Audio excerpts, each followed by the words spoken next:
your source for everything paranormal. Para-X. The views expressed and the opinions given by the individual host and their guests do not necessarily reflect those of Para-X, its affiliates, or its sponsors.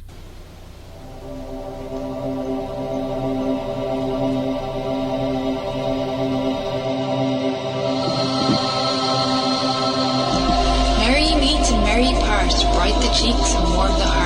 But tread the circle thrice about, to keep unwelcome spirits out. Bide within the law you must, in perfect love and perfect trust.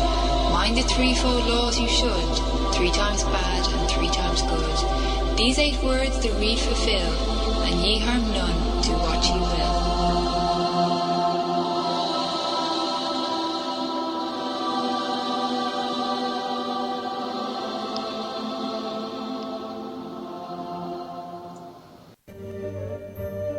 Welcome to Stirring the Cauldron. Now, here's your host, Marla Brooks. Merry meet everybody and welcome. And tonight we're going to be talking about mysterious messages from beyond with author Von Braschler. Now, Von is the author of several books that explore expanding human consciousness. He served on the faculty of the Omega Institute for Holistic Studies in Rhinebeck, New York, and has led workshops throughout the United States and the United Kingdom. He's appeared on national radio and television a lot, hosted a popular podcast, Healing with Your Pet, Your Psychic Spirit Connection, and for 4 years, and some of those are still available online in various venues. And as I mentioned a minute ago, we're going to be talking with him about mysterious messages from beyond, which just happens to be the title of his new book. So chat room, get your questions ready. And if you'd like to ask a question and are listening live and not in the chat room, you can find us at paraxradio.com. So Vaughn, welcome back.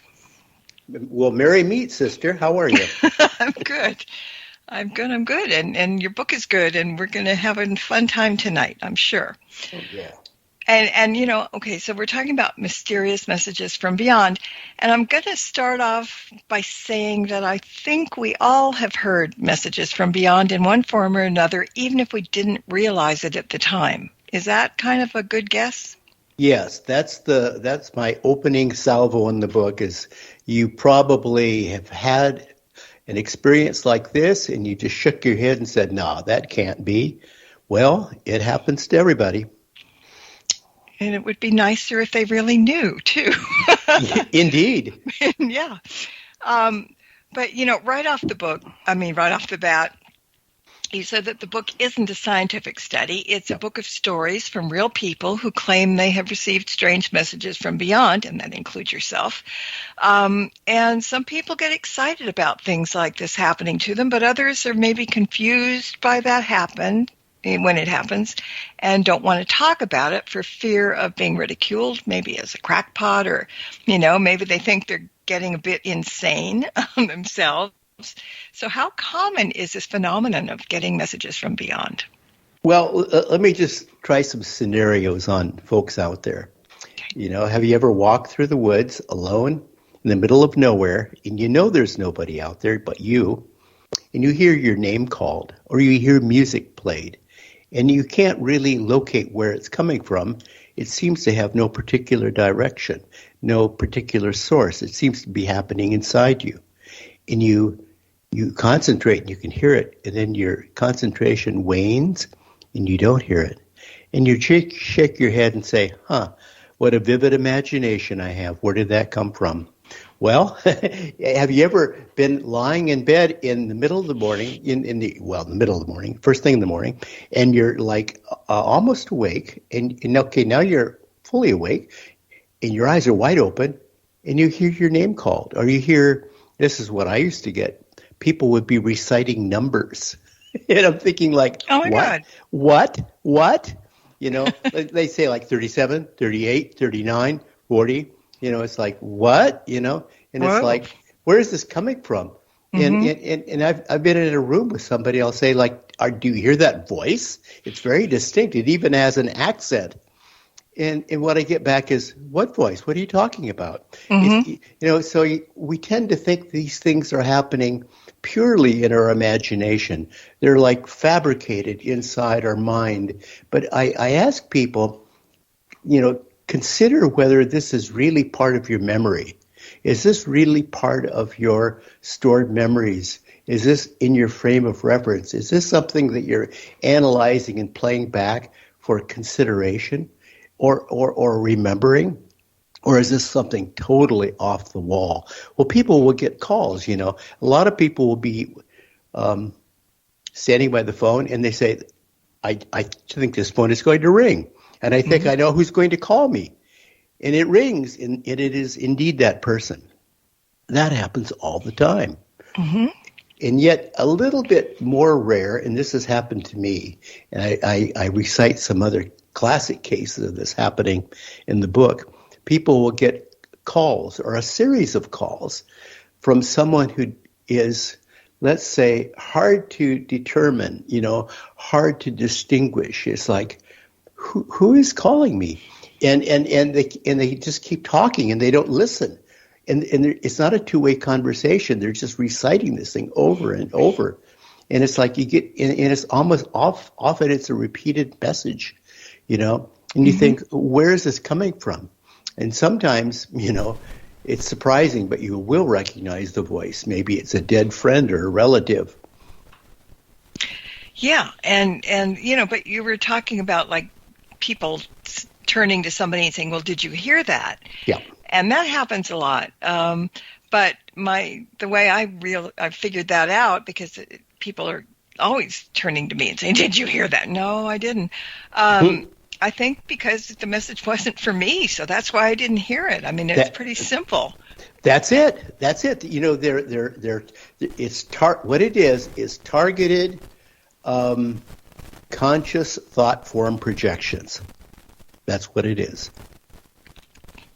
Well, we talk about these messages from beyond, but define beyond, because some people think it's only, deceased relatives or something that goes beyond. By beyond, I mean that it's not here in the room with you. It's not anywhere near. It's not within your range of hearing with your ears. And therefore, you didn't hear it with your ears. You're hearing it like inside your head. You're hearing it with new ears, not physical ears. It's a message very often meant just for you. I noticed this when I was a ghost hunter. Some people will hear these ghostly utterings and others won't. It's like directed at you. It is a targeted, conscious thought form projected at specific receiver, and it's meant for you. Mm-hmm. So let's talk about thought forms and energy waves and the power of thought. How do they play into all this? Yeah, first of all, I think that everything is consciousness. I think that consciousness is universal. It is above. It is below. It is what initializes and energizes all of life, including us. It is the essential life form that is within us. It is also known as spirit or our essential life force. It is the light within us. It is vibrational. It is intelligent energy. And when we project our thoughts, this is often called telepathic communication. Mm-hmm. But animals are really great at telepathic communication. Yes. They don't need words. They're really good at this. Mm-hmm. It's like my two cats can communicate across the room just fine. And sometimes I'm not anywhere near in the conversation.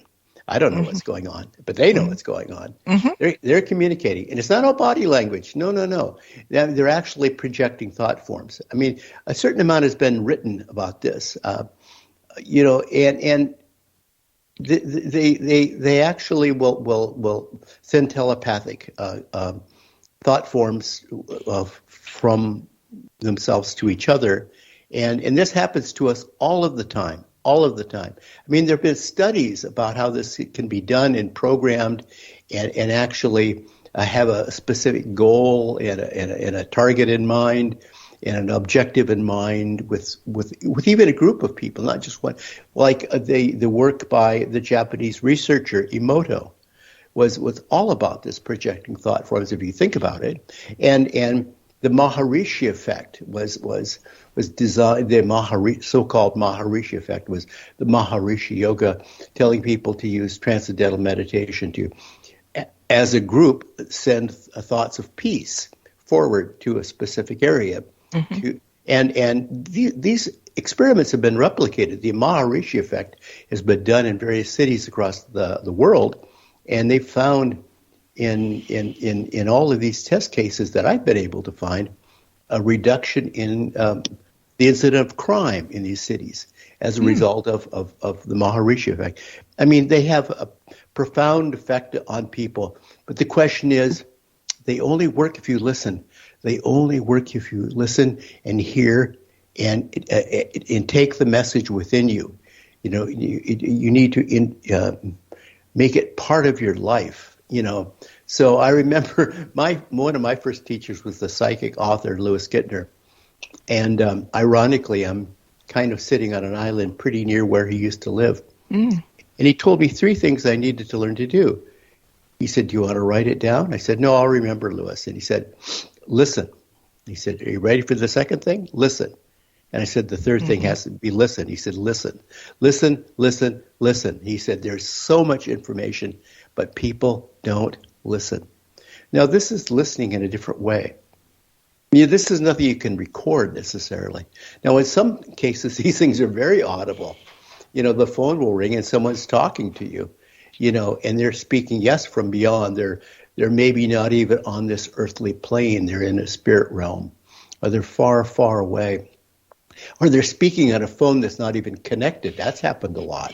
You know, there are a lot of examples. In the early days of telephones, people used to walk around with phones and even carry them to church on Sunday, and they would talk to their dead relatives. And these phones were not even connected. Wow. Now, this it's not just telephones. It's telegraphs. It's letters, but it tends to be electronic. You know, because it's vibrational. It is consciousness. It is intelligent energy. So the spirit realm seems to like electric devices. You know, there's the case of a ham radio operator who would talk to his daughter in an old ham radio stored up in the attic. You know, and he said, "Hello, pumpkin." She said, "Dad, is that you?" And he said, "Hello, pumpkin." And she said, "Oh my gosh, stay right there." She runs downstairs, brings her husband upstairs, and said, Listen, it's my father." She said, "Dad, say it again." He said, "Hello, pumpkin." But in this case, he responded, this is unusual. She said, "Is mother with you?" He said, "Yes." And then static, and then it went silent. Wow. Yeah, see, I mean, I think I've said this before, but when Cal Cooper was on, he was talking about that and phone calls from the dead. And he said that any number that comes up, you know, sometimes on your thing, your phone, with 0000000. Yeah. And so from that moment on, I never picked it up when it had that. I just didn't know who was going to be on the other side. But, yeah, what's odd is people will get these calls, and they can even be recorded sometimes. I talked to a family who had recorded voicemail and a series of calls, and they stayed on the voicemail for a certain number of days, and then they mysteriously disappeared. And then when they wanted to find out where they came from, the phone number, they checked with their phone service, and there was no record that they had received a call on those times. How did they come through? So, I mean, from the spirit realm, it seems that they can communicate electronically just fine. They don't really have to have their phone charged up. They don't have. They don't seem to have to require a strong signal. They'll just get through. I think the point is this: if you're receptive as a receiver, if you're ready to listen and willing to listen, they'll call you, and they'll call you in a way that's convenient. If you expect to get calls, you'll get a call. If you listen to the radio, they'll probably speak to you on the radio. Or yell in your ear at 3 o'clock in the morning, Yes. Or Yeah. speak to you through a speaker that's not even connected to anything. Mm-hmm. And I think people, honestly, I think not those of us who are metaphysically inclined and have that gray area where we believe anything is possible, but most others in the mainstream would actually think that they were crazy. Oh, sure. And, that's kind of sad, because you could sit there and explain it to them, but they still wouldn't believe you. Then they'd think you were the crackpot. So, it's really interesting, because people are missing out on so much by not opening up to it. And, one of the quotes in your book was something about you don't have to have ears to listen, but you do have to. And, that you said, but basically you just need an open mind, right? Exactly. I say you have to learn to listen with new ears. Oh, okay. You have to learn to see with new eyes. And I figured right away that, all these very, pious Christians would say, oh, this is just all the devil's making, and this is all. Well, I looked through the Bible, and I looked through the Old Testament, and I looked through the New Testament, and I found about 36 references that basically said the same thing. You have eyes, yet you do not see. You have ears, yet you do not hear. Obviously, we need to hear with new ears. No, that makes sense. Yeah. And I'm kind of chuckling. Tabby Cat in the chat room said she used to get a lot of calls on her old rotary phone, but not so much on the new cell phone. Yes. Now, is that because whoever is sending the message is not familiar with cell phones, and they probably grew up and lived with rotary phones, or what do you think? I've often thought about that. I've often thought, my mother was very psychic. I've often thought that years and years and years later, long after her phone was disconnected and her house was demolished and made into a parking lot, that I could dial that number, OL95614, and she would answer. I even say in the book, give it a try. But I'm only half serious, because I'm not advocating anyone to try to talk to the dead. I'm just saying that if they do want to talk to you, and sometimes they do, be willing to listen. That's all. Yeah. And again, that takes the open mind and the blinders off and kind of works. But we don't always receive messages, like we said, from spirit. No. And so, what other kind of communications come from? Are they elementals? Are they, I don't know what. Yeah, a really good point. So everybody says, oh, this is the book about messages from the dead. Well, not entirely. I say they're all messages from the spirit realm in the broadest sense, in that it's conscious thought form projections, which is, I think, the way the spirits talk to us, the way the elementals talk to us, the way angels talk to us, the way people halfway across the world trying to get our attention, desperately saying, hey, I've fallen in a well and I need to be rescued. They're yelling at us as loud as they could telepathically, and in all these cases, it's the same thing.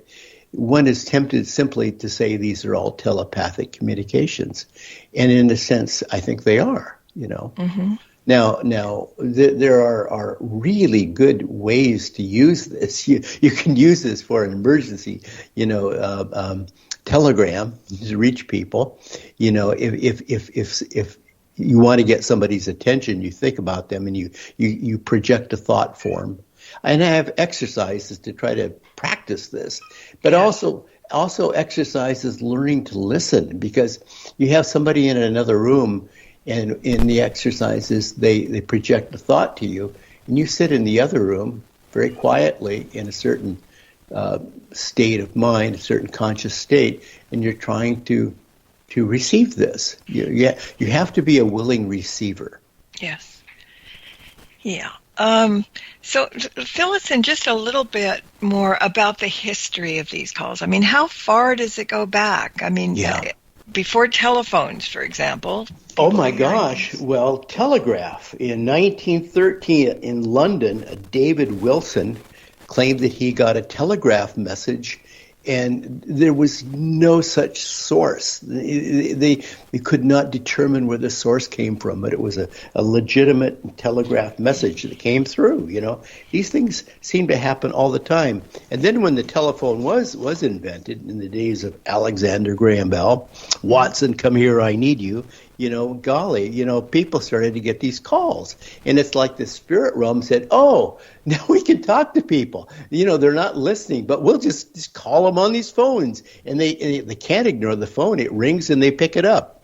And so, it was a handy device for them. So then there was a whole lot. In fact, Bell and even Edison, they were all in the early stages of the telephone at the turn of the last century. They were all looking at maybe producing a series of what they called the spirit phones.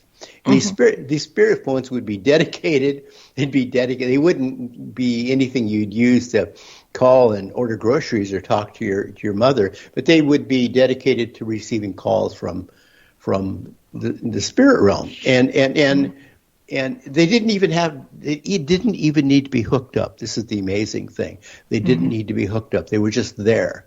So it seems like these calls have been going on forever. Now, I looked at a lot of cases, and they've just been going on forever, but it just seems easier in an age of electronics that they know how to get a hold of us, because you turn on the radio and you expect to hear something.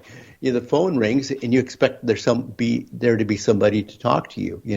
So these seem to be convenient means for them to communicate. But I'm sure they've been trying to communicate forever. People will remember Findhorn, the Deva of the Pea communicating. I was just, as you were talking, I was just thinking about those ear horns that people were using way back when, before hearing aids. Yeah. But I bet they were using those too for the people that were into thinking things like that were possible, because it magnified sound. Well, that's a really good point. And I think that, on the other side, let's say, in the spirit realm, the non-physical communicators out there, whoever they are, they probably thought it was a really handy way, because you'd put this earphone to your ear and you would expect to hear something. So they would try to channel information, I think, through these earphones. It just stands to reason. Yeah, I think it's called an ear trumpet. Now it came to my head. Yes, ear trumpet. Sitting here thinking about that. But yeah, I mean, and I'm sure. All right. See, the thing that frustrates me sometimes, and I'm clairaudient. I get yelled at and stuff. I hear things. But what really gets to me, and I can't figure it out, is there are certain times when I'm falling asleep, and I hear, and this is constant, I hear men talking to each other, and they're always far enough away that you can't hear what they're saying, but you hear the mumbling of men. And this happens a lot in my room. And it's like, are they just hanging out and talking to each other, and I happen to be able to hear them. But it's frustrating because, when you hear people talking, you really kind of do want to eavesdrop. And you can't with these kinds of things. I know. Two men speaking, you can't imagine that it would be an intelligent conversation. Well, it was a quiet one, and usually, Well, I remember once I was trying to go to sleep, and I was still quite awake. And at the foot of my bed, I heard two men arguing. They were arguing about whether they should try to invade my body. And I said, no, just forget this. I said, move on, get real, be gone, And they were really miffed. They tried to make a deal out of it, like, oh, yeah, well, we can make it worth your while. And I said, be gone, you creeps, Sounds like used car salesman, It was. You talk got a deal for you. Yeah, walk-ins. Yeah. Well, they can just walk out. Yeah. But it's really just kind of interesting that like you said earlier, when we hear things, sometimes we don't know what we're hearing. And but again, when you do kind of know what you think it is and you can't get to it, you can't hear it. Now, obviously, when these people in this room are talking to each other, they don't care that I'm here and that's not for me. So they're not going to, amp it up and say, okay, well, you can listen to it if you want. Nah, go back to sleep. That's what they want me to do. Yeah. But, it's just kind of fascinating, and the phone thing too. But one thing you said in the book was about it's better for spirit to call us than for us to call them, because we never know who we're going to get. Yeah, I feel very strongly about that, actually. I mean, I think that particularly in the case of deceased loved ones, and as a retired ghost hunter, I really don't believe that anybody is totally left behind. I think that all souls go to heaven, but I think all dogs go to heaven, so I think all of us will go to heaven. But I think whatever that is, I mean, I don't mean to be, but there's a certain part of many people that just kind of hangs around, and it's kind of like fragments of the personality or the emotional body, and it's not very well directed anymore. It's just baggage and yeah. I mean, it's part of one of the chapters you were talking about, because in the listening chapter, learning to listen chapter, about offering precautions, because like you said, there's a big difference when opening yourself up to be able to listen for messages from spirit, and being open and calling out for spirits, which, you never know who's going to knock through the door, and a lot of people get in trouble that way. And you never know how valuable the information could be. I have the story of the author Dean Koontz in there, and this was actually taken from Psychology Today magazine. Alerted Forensic Psychologist is writing about Dean Koontz receiving a series of 3 calls, and they're mysterious calls, and it's a woman's voice. And I noticed that, and I've noticed this personally, very often you'll get these kind of calls on the phone, and there'll be a series. And the other thing that I noticed is that it's not a two-way conversation. They talk, you listen. And in the case of Dean Koontz, it sounded to him like his mother, and she was trying to warn him about something, some danger that was coming his way, and she wasn't specific. And then shortly after the 3rd call, the author Dean Koontz went to visit his father, and they got into a tiff, and they started wrestling, and his father got very violent with him, and later on, Dean Koontz actually incorporated this incident, this information, this episode in the book Mr. Murder. So it obviously had a profound effect on him. And I had a series of phone calls like that too, from somebody giving me advice, But it's not like they're going to sit and chat with you. I mean, they have an agenda, Yeah, I've got that too. Something that needed to be told to somebody, and through me. And it's like, I don't know what this means, but here, this is a message I got, and I think it's for you. And sometimes we're the tools, which isn't necessarily a bad thing, but it's kind of like, you kind of want to know what they're saying and what impact it has or how important it is. And it never, ever makes sense, because as you said, it wasn't for us. And sometimes it's rather vague. It's like they don't really know, but they have kind of an idea where it's going. And I think this is the way karma works. I've thought a whole lot about the idea of the Akashic records, and I know a lot of people have their own ideas about it. And I've studied what Madame Blavatsky in The Secret Doctrine wrote about the Akasha is like this kind of like this energy that comes to Earth, but is pliable. It's kind of like potentiality of things that can be or might be something, And I'm thinking like the Akashic records, and I think I've actually visited them. I don't know, but I think I've seen them, and it seems to me that it's filled with energy potential that can go this way or that way. That makes sense. Mm-hmm. Yeah. Well, what doesn't make sense is that the half hour is gone already, and we're going to have to take a break. So when we come back, we're going to be talking about some of the stories in your book again and other things. But one story I want about you to tell is about what happened when you were a child, and that's really interesting. So everybody, stay with us, and we'll be right back. Stirring the Cauldron will be right back, so don't go away. If you end up with webbed feet, remember, you've been warned.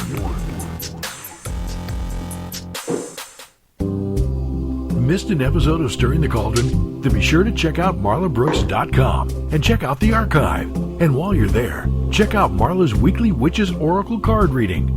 Explore the site to find many great resources, such as information on tarot, oracle readings, metaphysical consultations, and links to all of Marla's books. That's marlabrooks.com. Hey everyone, thank you so much for listening in to Stirring the Cauldron. I just wanted to give you a quick heads up if you don't already know about the free weekly Witches Oracle deck readings that I post on my website every Monday. Now let me answer the age-old question before you ask it, which is, well, how do I know it's for me? And the answer is pretty simple. If you weren't meant to see it, you wouldn't know it was there. So if you're curious about what the week has in store for you, pop on over to marlabrooks.com every Monday and scroll down on the homepage, and there it will be. If you like tonight's episode of Stirring the Cauldron and the archive podcast as well, take a look at the show's YouTube channel and check out the dozens of shows that are there just waiting to be heard. New shows are added each week, and while you're there, why not subscribe? It's free. And if you click on that tiny little bell icon at the top of the page, you'll be notified when new shows are available. Just go to youtube.com and then type in Stirring the Cauldron Pair X and the link will appear. Just like magic.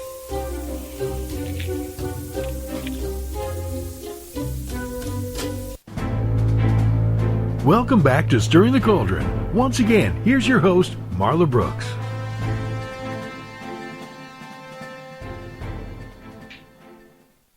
Hi, my guest tonight is Von Braschler, and we're talking about his new book, Mysterious Messages from Beyond. And before the break, I said we'd be talking about some of the stories in the book, but we do have one question from the chat room, so let's get to that, and then we can jump back where we were going. Okay. The question is, do you think that using a reel-to-reel cassette tape recorder yields better EVP results than a tiny handheld recorder? I love this question. Here's my answer. Throw the tape recorder away.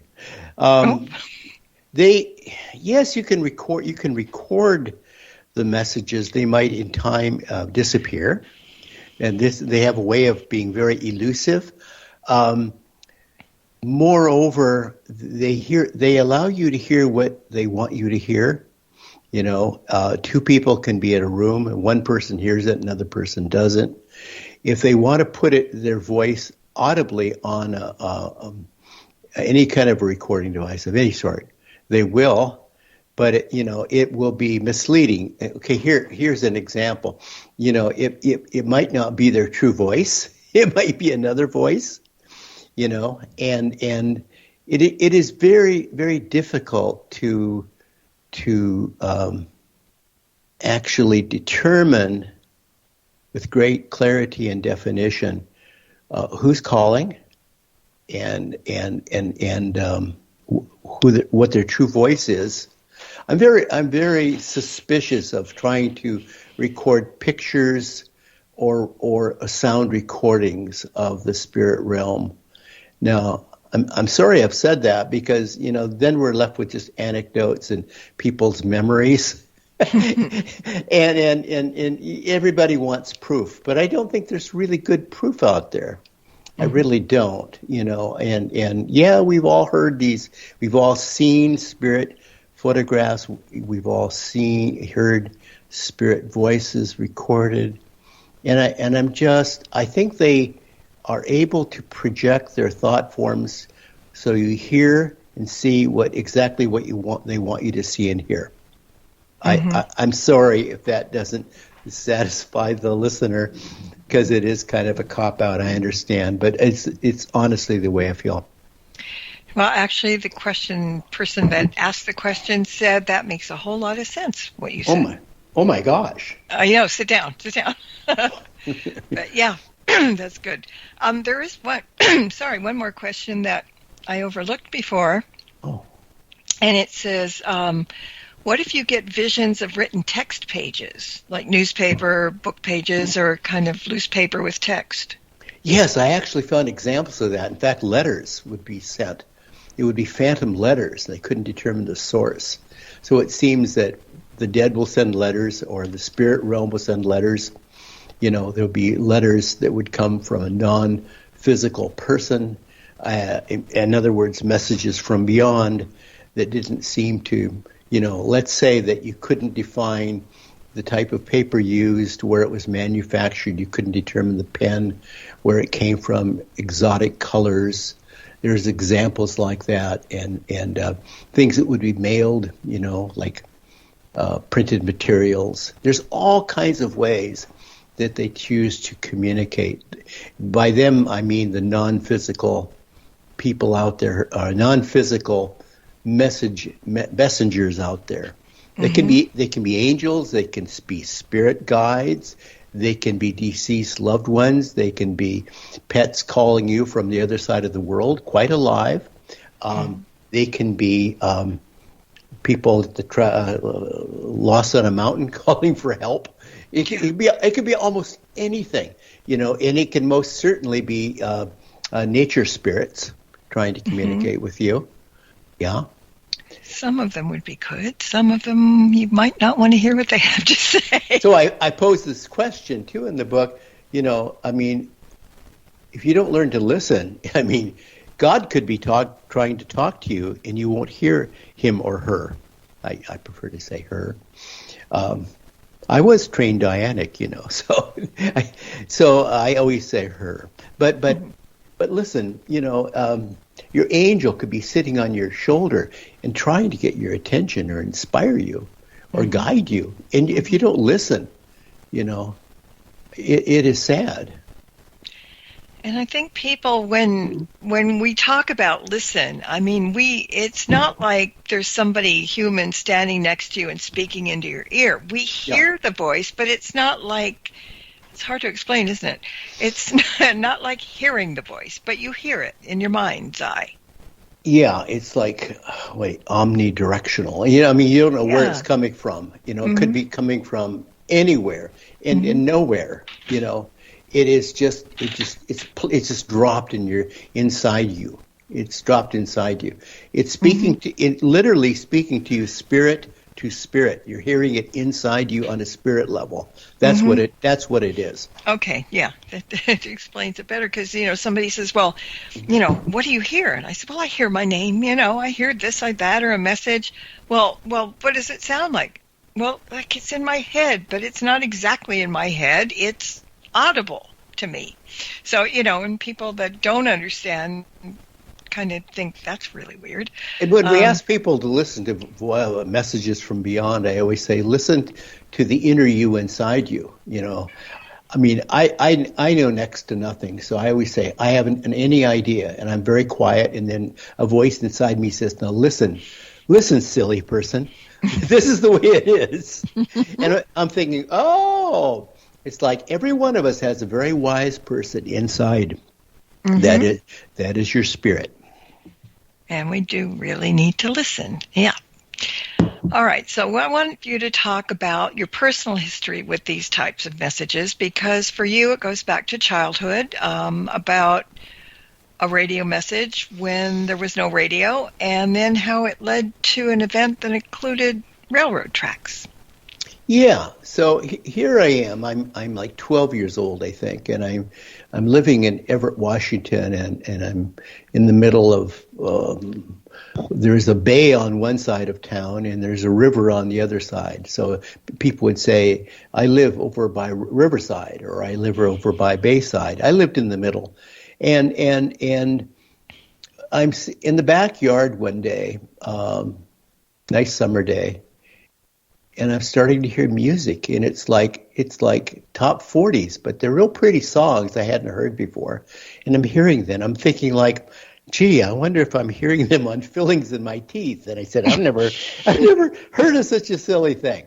So I started like putting my tongue on certain parts of teeth. And no, it had no bearing at all. And I'm hearing this, but I noticed that if my consciousness would wane, and I'd look around me and I'd look at the street or the buildings and the windows and the people, then the music would kind of fade. And then if I got deep inside myself and very still and shifted my consciousness in this way, I could like bring clarity and volume to the music.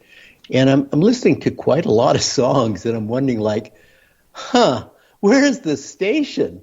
And I'm thinking like, oh my gosh, can anybody else hear it? And I looked around nervously like, well, wait a minute. It's not coming from anywhere, because it's like, is it coming from ahead of me, behind me, to the side of me, to the right, to the left, above me? No, it's like inside my head. And I'm hearing this very, very clearly.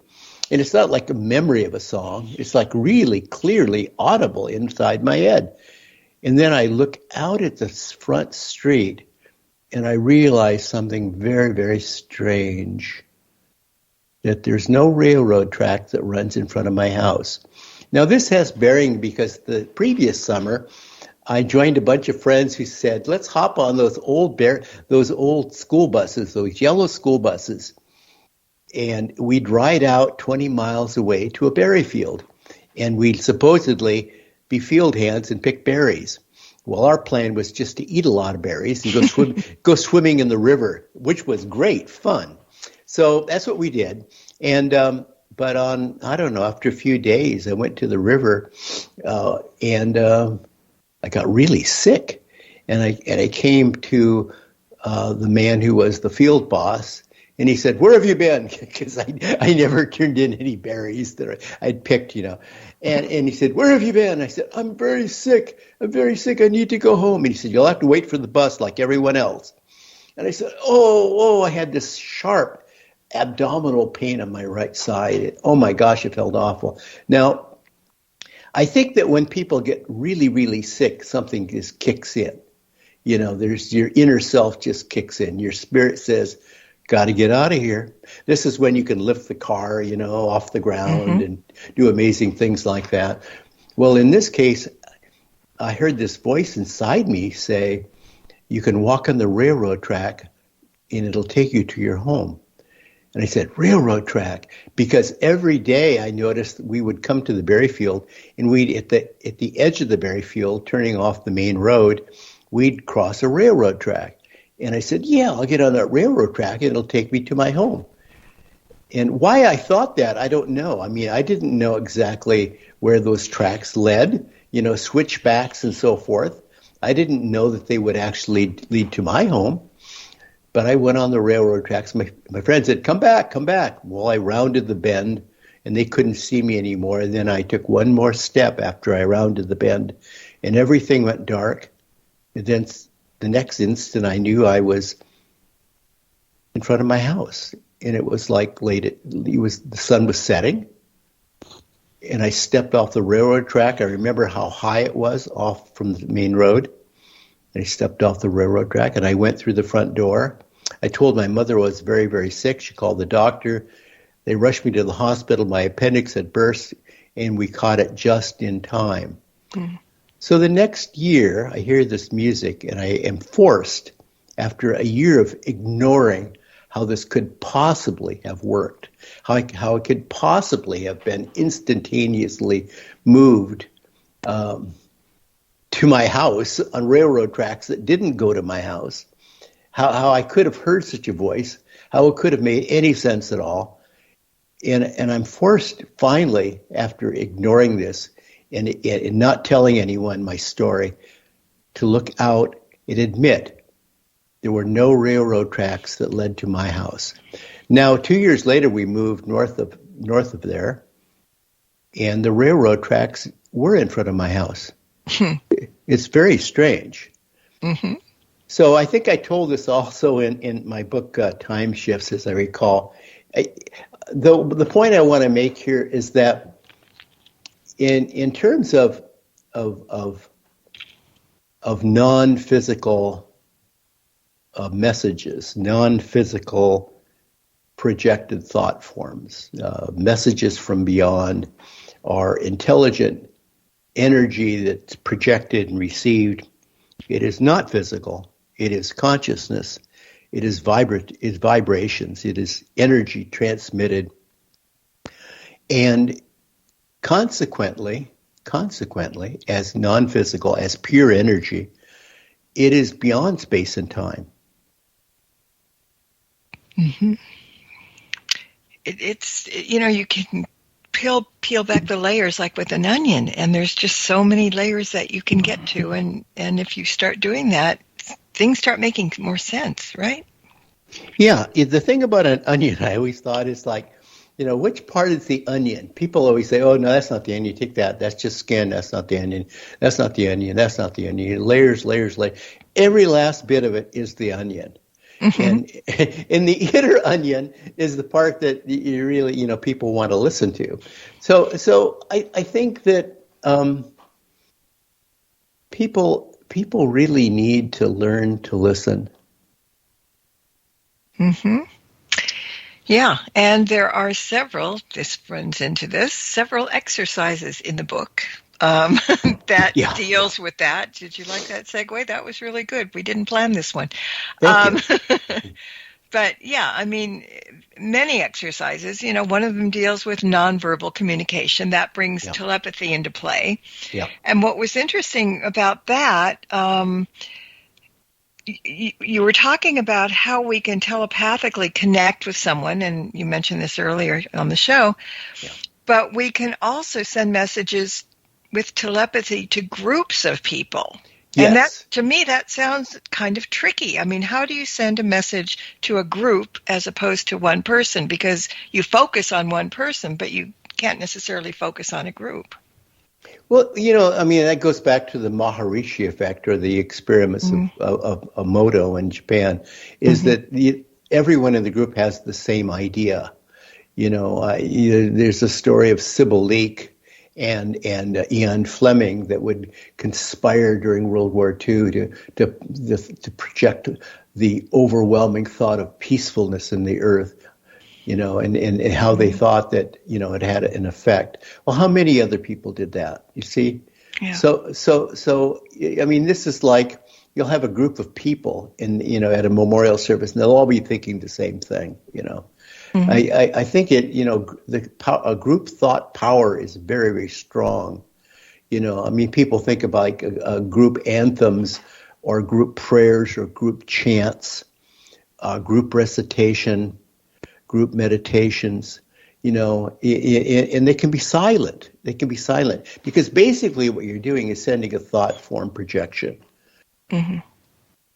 But long ago, I worked for various book publishers, and I thought, well, I'm just happy to help getting their books publicized and promoted and distributed, and I love this, and I thought, doggone it, I want to start doing books that not just tell stories, but actually show people exercises how to do it. So I try to have some exercises that people can actually do to actually learn to listen. I have one in there where you can go into a very busy room and selectively hear one person's thoughts.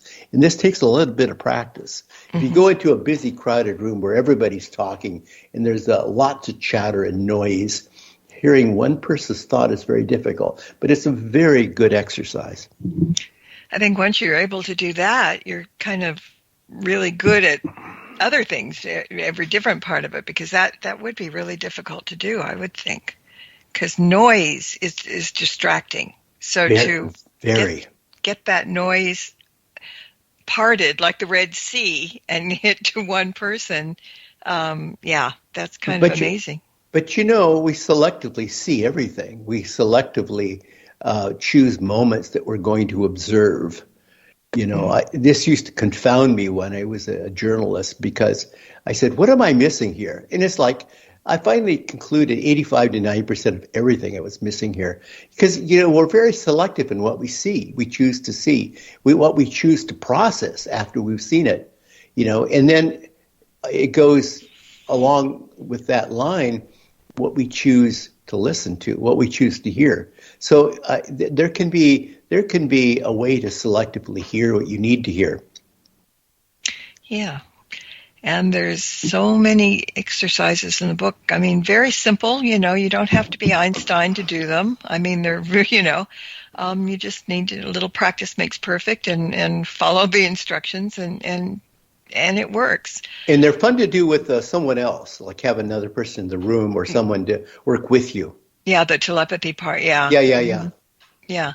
So, I mean, you cover all bases in this book. I mean, and, so many different things that we can't really get to real quick. One thing, tell us quickly about the story of the dead man's phone. Oh, the dead man's phone. That was my boss. Oh. That was my boss at a publisher in I will not say which publisher, and he was a real conversationalist. He would love to speak on the phone, his big black phone. He'd speak to people and speak to people. Well, he lived a long life, and he lived to be about 90, as I recall, and he was quite sick, and he went home and he decided to write and call people on the phone. Well, anyway, my story involves his longtime secretary and friend named Marjorie. Marjorie went to her friend, her boss's memorial service when he passed away. And when she came home, she was amazed to find a big black telephone on her kitchen table when she got home. Mm. And it was all wrapped up. The cord was wrapped around it. It was an old style, black phone. Mm-hmm. And there was a business card attached to it. And it was her old friend for whom she had once worked as a secretary. It's like there was one more call he wanted her to make. He wanted to talk to her. That's what she thought. And so I asked her, I interviewed her, and said, so what do you do with the phone? She said, I was scared. I think he wanted to talk to me. And I said, well, why didn't you? He said, well, I don't know. It just scares me. So I said, what did you do? She said, I put it in the closet.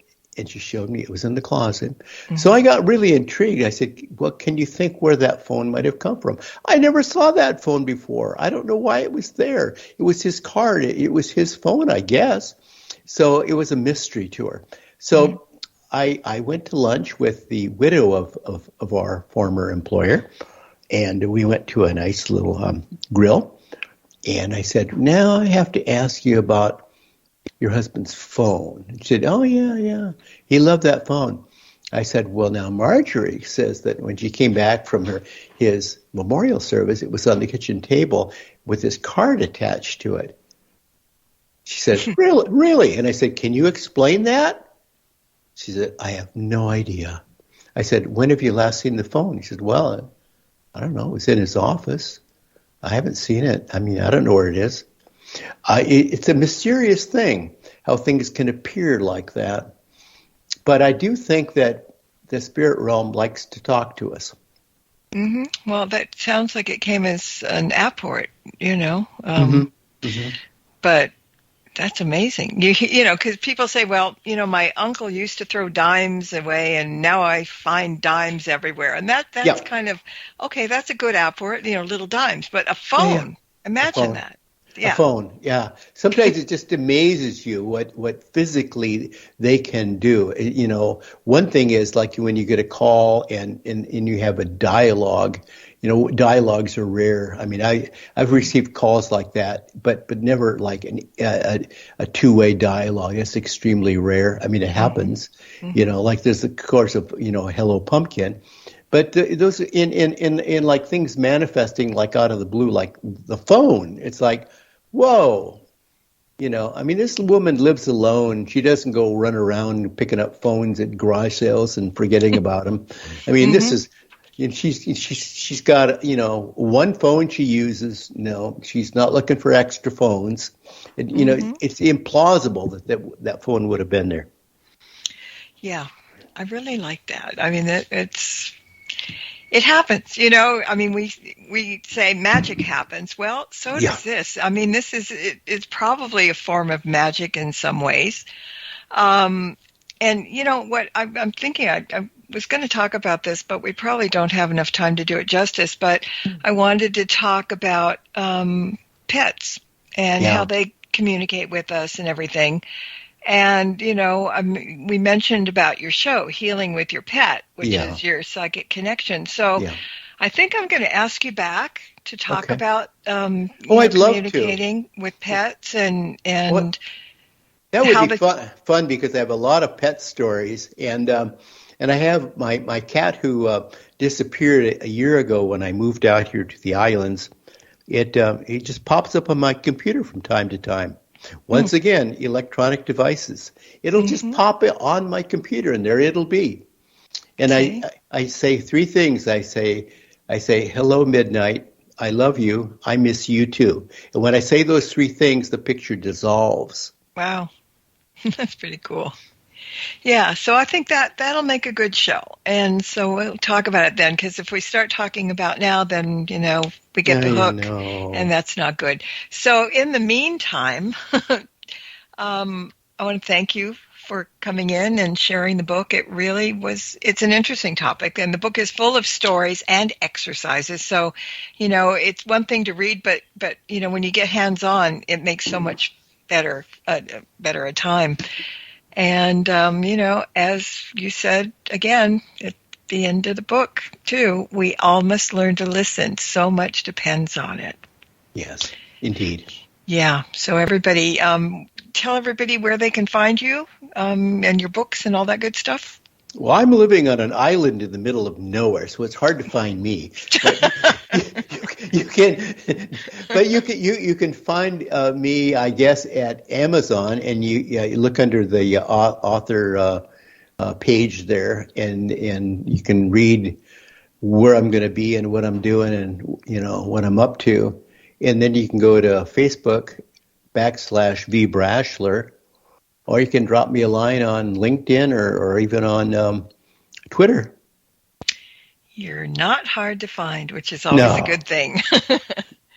All right. Well, we're talking about listening, so I want to thank everybody that's been listening to the show tonight and the ones that are going to be listening to the podcast soon. And next time, everybody, blessed be, and merry meet again. Good night. This has been another edition of Stirring the Cauldron with Marla Brooks. Be sure to tune in next week at the same time for another great guest and more fun. Any rebroadcast or other use of this program without permission is strictly prohibited. Copyright 2009.